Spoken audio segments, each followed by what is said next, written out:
Star ನಟಿಯಾಗಿ ಮಿಂಚುವ ಹೊತ್ತಲ್ಲಿ ವೈದ್ಯರ ನಿರ್ಲಕ್ಷ್ಯದಿಂದ ಪಾರ್ಶ್ವವಾಯು. 34ನೆಯ ವರ್ಷದಲ್ಲಿ ಮುಗಿಯಿತು ಸುಂದರ ನಟಿಯ ಸಿನಿ ಜಗತ್ತು. ಕೋಳಿ ಕೂಗುವುದು ಚಿತ್ರದ ಮೂಲಕ ಖ್ಯಾತಿ ಗಳಿಸಿದ ನಟಿ ಜಯಲಕ್ಷ್ಮಿ. ನಟಿಯರ ಜೀವನವು ಹೊರನೋಟಕ್ಕೆ ಆಕರ್ಷಕವಾಗಿ ಕಂಡರೂ ತೆರೆಯ ಹಿಂದೆ ಅವರ ಕಷ್ಟಗಳು ಮತ್ತು ವೈಯಕ್ತಿಕ ನೋವುಗಳು ಅಡಗಿರುತ್ತವೆ. ಸಿನಿಮಾ ರಂಗದಲ್ಲಿ ಪ್ರಮುಖ ನಟಿಯಾಗಬೇಕೆಂಬ ಕನಸು ಕಂಡಿದ್ದ ನಟಿ ವಿಜಿ ವೈದ್ಯಕೀಯ ಲೋಪ ಮತ್ತು ಪ್ರೀತಿಯಲ್ಲಿನ ವಂಚನೆಯಿಂದಾಗಿ ತಮ್ಮ 34ನೆಯ ವಯಸ್ಸಿನಲ್ಲಿಯೇ ದುರಂತ ಅಂತ್ಯ ಕಂಡರು. ಹೌದು, 1982ರಲ್ಲಿ ಕೋಳಿ ಕೂಗುವುದು ಚಿತ್ರದ ಮೂಲಕ ನಟನೆಗೆ ಕಾಲಿಟ್ಟ ವಿಜಿ ಆ ಚಿತ್ರದ ಯಥೋ ಮೊಗಂ ಯಥೋ ತಗಂ ಹಾಡಿನ ಮೂಲಕ ಭಾರಿ ಜನಪ್ರಿಯತೆ ಗಳಿಸಿದರು.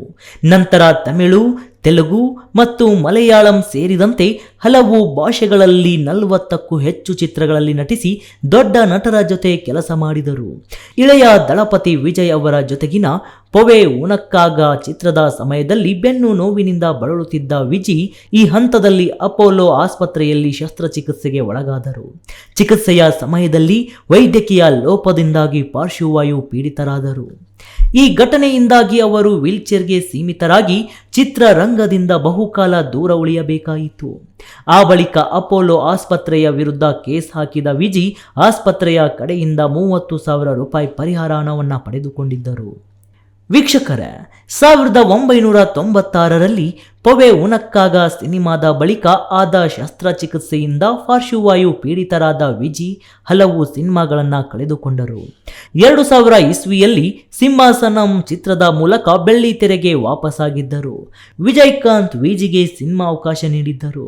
ತಮ್ಮ ಮುಂದಿನ ಚಿತ್ರ ವಾನ ಚಿಂತನಮನ್ನಲ್ಲೂ ನೀವು ಇರುತ್ತೀರಿ ಎಂದು ವಿಜಿಗೆ ಆಶ್ವಾಸನೆ ನೀಡಿದರು. ಆದರೆ ಸಿಂಹಾಸನಂ ಸಿನಿಮಾವೇ ವಿಜಿ ಅವರ ಕೊನೆಯ ಚಿತ್ರವಾಯಿತು. ನಿರ್ದೇಶಕ MR ರಮೇಶ್ ಅವರು ಮದುವೆಯಾಗುವುದಾಗಿ ನಂಬಿಸಿ ಮೋಸ ಮಾಡಿದ್ದು ವಿಜಿಯವರ ನೋವನ್ನು ಮತ್ತಷ್ಟು ಹೆಚ್ಚಿಸಿತ್ತು. ವರ್ಷಗಳ ನೋವು ಮತ್ತು ವೈಯಕ್ತಿಕ ವಂಚನೆಯಿಂದಾಗಿ ಹತಾಶರಾದ ವಿಜಿ 2000ನೇ ಇಸ್ವಿಯಲ್ಲಿ ತಮ್ಮ ಮನೆಯಲ್ಲಿ ಆತ್ಮಹತ್ಯೆ ಮಾಡಿಕೊಂಡರು. ಅವರು ಆತ್ಮಹತ್ಯಾ ಪತ್ರದಲ್ಲಿ ರಮೇಶರ ವಂಚನೆಯ ಬಗ್ಗೆ ಸ್ಪಷ್ಟವಾಗಿ ಬರೆದಿದ್ದು ಈ ಘಟನೆ ಚಿತ್ರರಂಗವನ್ನು ಬೆಚ್ಚಿ ಬೀಳಿಸಿತ್ತು.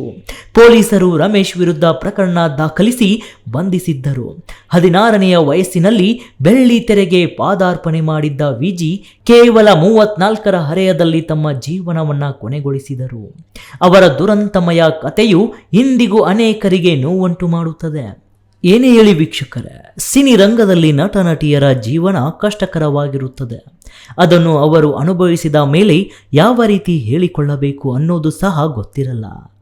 ಈಗ ಈ ಒಂದು ಸಿನಿ ಜಗತ್ತನ್ನೇ ಕೈಬಿಟ್ಟವರು ಸಹ ಎಷ್ಟೋ ಉದಾಹರಣೆಗಳು ನಮಗೆ ಗೊತ್ತಿರೋದು ಇದೆ. ಅದೇ ರೀತಿ 34ನೆಯ ವರ್ಷದಲ್ಲಿ ಸುಂದರ ನಟಿಯ ಸಿನಿ ಜಗತ್ತು ಅಂತಿಮವಾಗಿದ್ದಂತೂ ಪ್ರೇಕ್ಷಕರಿಗೆ ಮರೆಯಲಾಗದ ನೆನಪು ಅಂತ ಹೇಳಿದರೆ ತಪ್ಪಾಗಲಾರದು. ಹರೀಶ್ ಜಪ್ಪ, ಸ್ಪೀಡ್ ಫಿಲ್ಮಿ ಸುದ್ದಿ, ಬೆಂಗಳೂರು.